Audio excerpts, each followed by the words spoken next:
2021. Woohoo! Alright, we're going for a very personal angle here with my shit all over my bed. Hey guys, welcome back to my channel. If you're new here, my name's Stephanie. I make a lot of extremely, deeply personal videos as I vlog about my adventures living in Paris and showing all my creative endeavors like music and cooking and fashion and all this kind of stuff. We are doing a very deeply personal visual video today. I am going to read to you exactly what I wrote about 9 days ago in my journal reflecting on the year 2021, because 2021, whoo, it hasn't been a great year. It hasn't been a bad year. It's been a year, to say the least. I'm going to share exactly what I wrote in my personal journal. Am I going to regret putting this on the internet? Peut-être, maybe. I don't know. Here we go. What she said to me while holding my hand and caressing my hair. Let's pray. God will take care of it. Maybe ignorance really is bliss. I mean, what a way to live, to really believe things will be taken care of. I stopped believing in a certain kind of magic this year. The kind where you subscribe to the belief, to the notion of the law of attraction, or that everything happens for a reason. I used to believe, but not anymore. 2021 has been the ultimate mixed bag. Some really amazing, heart-healing, hope-inducing things happened, but honestly, this year was filled with as much disappointment, if not more, than the last. I started the year in New York City, ringing in the new year on Hudson River Pier Park, feeling a particular kind of pain. Midnight struck a hurtful chord in me, knowing the year was not starting off any different for me. Still no job, still didn't get the guy, still no Paris. 2020 just sat there, incapable of change. January was stressful, left me stranded in the city with no work to stay, walking up and down the avenues desperate for Dunkin' Donuts to take me on. I felt failure, and so we fled. And then came the beach house, where despite the silence for a couple of months, nothing became any clearer. Winter last year was my most nomadic moment. I was all over the place, completely unsettled in one spot physically and mentally. My depression hit an all-time high.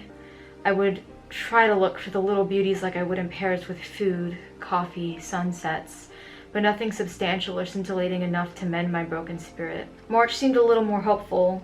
That night with the floral pink comforter, watching Biden announce the vaccines and reading news articles delineating rumors of European borders to open come summer. But I also lost her. 7 years. I thought she was my ride or die. I thought wrong. I lost most of my friends, actually, to put friends in quotes. I've had to redefine and reset my boundaries so many times for what I really deserve out of relationships. But it hasn't made it any easier realizing how much effort I have put into some people just for them to leave. Spring. What a juxtapositional time for me. Everyone seemed so hopeful, and I felt stuck on the sidelines, unable to join the parade. With the vaccines, sunshines, and flowers blooming in the DC area, the air suddenly spoke this soft aura of resurrection. But I was still suffocating. I felt like I was swimming passively. That era felt like I was holding my own tongue. I faked it until I made it so well that I was content with the circumstances that when I look back, I remember it to be more decent and bearable than I know it really was. I spent my time baking, babysitting again, trips to Home Goods with my mom and late night drives, chats, and movie nights with my little brother, just trying to survive until the tide finally turned. In June was a short-lived rainbow. After such exhaustion and deliberation, I made a choice, the right one. I made a choice to hop on the first flight I could within 48 hours, and I found peace and solace right where I left it, 3,863 miles away. And I was in heaven, until the thunderclouds decided to dwell above me once more, when he decided not to hire me after a year and a half of waiting. Summer 2021 was so dichotic. It was filled with joyous, soul-healing moments, but also a lot of frustration, anger, sadness that I had to pivot after waiting for so long for what I thought was right. I ran back for my heart's free pass, and I got it.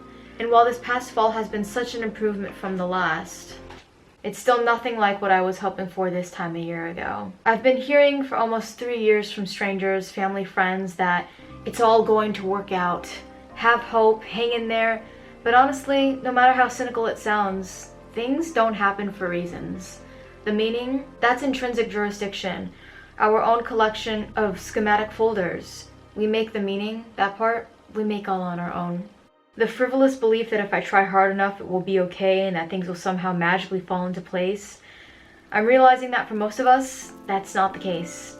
Life is mostly crap. I'm learning that the only wins or joys are really the small things, like cozying up in bed after a long day with a hot cocoa, or seeing the Eiffel Tower sparkle at night, or discovering new things in my own backyard.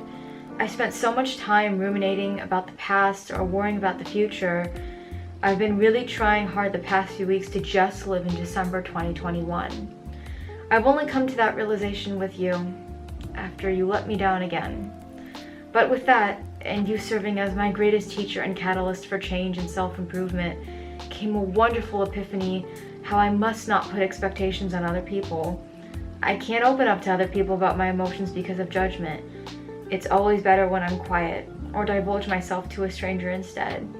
I don't owe anyone any explanations, and I don't need to convince someone that what I felt and still feel is very true. And by doing that, at the end of this year, I've been so much more content. I don't know what that says about me, that I'm 23 and already so Jean mort with human connection, but it doesn't matter. If that's what makes me feel best, then that's what I need to do. This year showed me that I need to start allowing myself to receive the high expectation that I know I am worthy of, and set boundaries with friends, with jobs, with everything. It's not unrealistic if you know you deserve it. Wow, 2021. You were definitely not the year I dreamed of back in 2019 when all of my heartache started.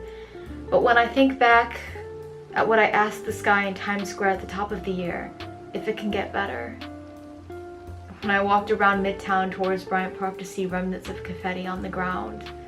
And you know what? You were. You weren't great. You weren't awful, but you were indeed better. And maybe next year will be exactly the same, or maybe it'll be even better. There's no hoping anymore. There's just this. Each year that passes is another painting, and at the end of it, a piece of artwork is made. You realize there's nothing more to change or add to it due to the constraint of time, and you brace the moment where you must inevitably start a new painting from scratch. You can't change the colors of the paintbrushes that you've been handed, but you can choose where to put them and make the strokes as thin or as thick as you'd like.